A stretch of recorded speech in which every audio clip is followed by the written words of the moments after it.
Who am I? I am a daughter, auntie, friend, and client. I am a tenacious people pleaser. I like to blend into a crowd so people don't see me. Most of these words could have described me in any chapter of my life. I am an early childhood educator, teacher, social worker, and have a degree in child psychology. I've traveled across the world, taught people who didn't have running water, and protected many children from harm. I had the belief that the more education I had, the harder and longer I worked each day, the more success I had in the world. On August 4th, 2016, none of that success mattered though. That year, I landed my first permanent job working as a child protection worker in Thunder Bay, Ontario. I had gone to my parents' lake property using my first real vacation time. My family owned and still owns a 2-story pontoon boat. Many times in the summers, we took the boat into the middle of the lake, jumping 9 feet off into the water. I had never done this though. Risk-taking wasn't in my personality. That day, I decided to take a risk though. Family peer pressure got the better of me. As I climbed up the ladder, I remember wondering what I would do if something actually happened to me. I dove off the boat into the water. The dive didn't go right. My head jolted to the side, bouncing off the water. Some say that hitting water from that height is the same as hitting concrete. The whole incident took seconds, but changed my life forever. I remember at first climbing out of the water and having an instant headache. The world started to spin. I spent the next few days laying low, but the headache never actually went away. I flew back to Thunder Bay, and that is when I realized something was actually going on. I started having dizzy spells, ringing in my ears, nausea, interrupted speech and sleep, and intense pressure in my head. My ears really hurt, and my vision went blurry. My sense of direction and short-term memory started to fade away. I went to emerge and to my family doctor many times that month, but there was no actual diagnosis given. I started doing my own research and inquired to my doctor if I could have a concussion. He did the concussion rating scale with me, and that is when we realized something was happening.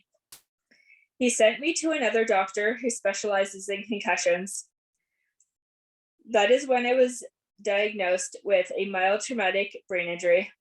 I went off work and was told to lay low for the next few months. In January, I went back to work and received a placement student. Over the next 6 months, without me knowing, my placement student took on the brunt load of the work. She compensated for what I was lacking. After she graduated, I was working on my own and could not keep up. My doctor suggested I start at the chronic pain program. I brought in my extra large coffee and told the social worker he had 50 minutes of my time as I was meeting him on my lunch break. I mentioned the falls were increasing and I was getting more headaches. My reading and writing skills were pretty much non-existent, and I admitted that my friends who I was living with were doing the brunt load of the household tasks.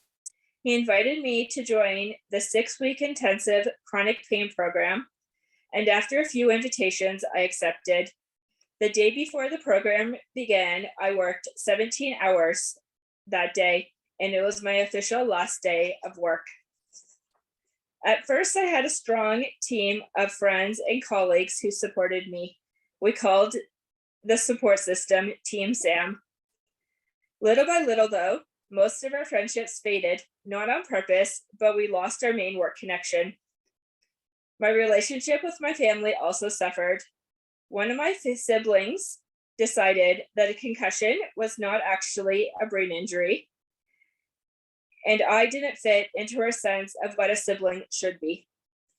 We haven't spoken since that day, as I was too much for her and her family. Over the next few years, I had to rediscover who I was because all I had known was my work life. After the concussion program, I attended a concussion group. While I was there, I was taught ways to deal with my concussion. As I had multiple symptoms that were not a textbook case of a concussion, I felt that a lot of what they were saying didn't apply to me. And I was feeling really overwhelmed with the group setting and the amount of information that was squeezed into 8 weeks. Unfortunately, I also didn't connect well with the participants and really felt that I was an independent case. I was using a walker at that point as my stability was decreasing, and I was trying to really find a physio who would help me. Around that point, I had lost the feeling in my left leg, and I was also solely relying on technology to assist me with my reading and writing. My driver's license was suspended, and I felt the world shutting down on me.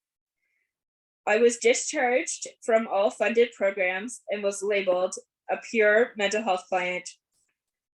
I was also experiencing a lot of difficulties with my speech and making myself understood, and felt the amount of information I was giving people gave me more stigma that attached to me.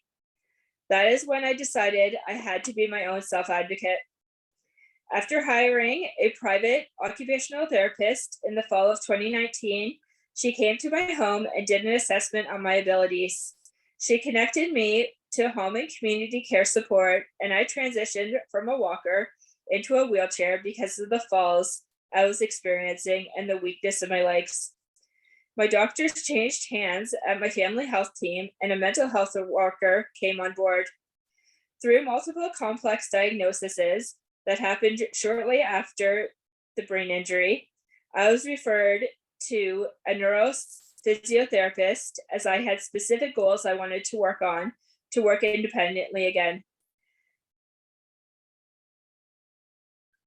No other physiotherapist was willing to touch me, as my neurological system sent abnormal pain responses through me. I was too much of a risk due to the psychogenic seizures I was experiencing and lack of reading and writing abilities. I decided if I wanted to increase my mental health, I would have to do it privately. I found an amazing art therapist who specializes in EMDR work. I found her from the days as a social worker that I worked in, so I already had a trusting relationship with her. Trust was something that I had a hard time gaining. My family health team also referred me to the mental health prescription program, where I was able to express my feelings through art, yoga, and cooking, all which assisted in boosting my self-esteem and allowing me to express myself in nonverbal ways. A recreational therapist got me back into the pool, as swimming was something that I've always excelled in. I also started writing a children's book, no small feat for someone who had lost most of their literacy skills. My self-published book, motivated by my relationship with my nieces and nephews, What Happened to My Auntie, is one of my main successes that I celebrate each day. During the pandemic, the physiotherapist that saw me in the concussion group picked me up again and started working with me. She taught me about the power of the mind-body connection and how if I directed my attention to my foot, even though I couldn't physically move it, I could feel it moving. She also taught me many other techniques and got to know the person I truly was. One of the main things we worked on was how to calm my nervous system through the work of the vagus nerve. This nerve runs through your body and is a main nerve in your parasympathetic nervous system. She taught me that when I fell off the boat, my body wanted to shock and my vagus nerve function was affected. Our job was to learn how to stimulate it again, so I would start to create a greater sense of safety again to work properly in my body. The ways we stimulated it to start with was humming, singing, and gently massaging my face and my stomach with a deflated ball. Although I felt ridiculous doing it and thought she was crazy, my emotional self started to feel better and wake up. This is when and how we started many of our sessions together. This work, she stated, is forthcoming, and as she predicted, when I shared it with community members, they didn't understand it, but I trusted her and the benefits I was feeling from it. I worked intensively with this physio, attending one-to-one sessions twice a week.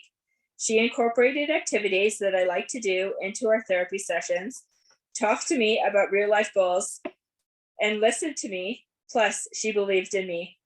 When she started her own private clinic, I came on board and worked with her at my own pace, as she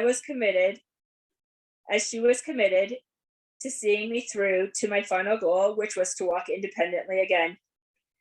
I feel that I finally have a sense of control in my life. I'm still defining who I am, my personality, and my purpose in life, plus where I belong. I know, though, that I have true friends that believe in me and therapists that can trust me.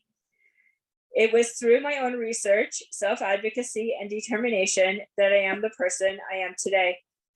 I swim multiple times a week, practice yoga and meditation, attend art groups and counseling, and finally okay with not working in the traditional workforce.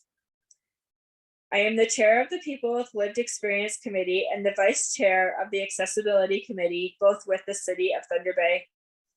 I will always live with chronic pain and the symptoms of my brain injury.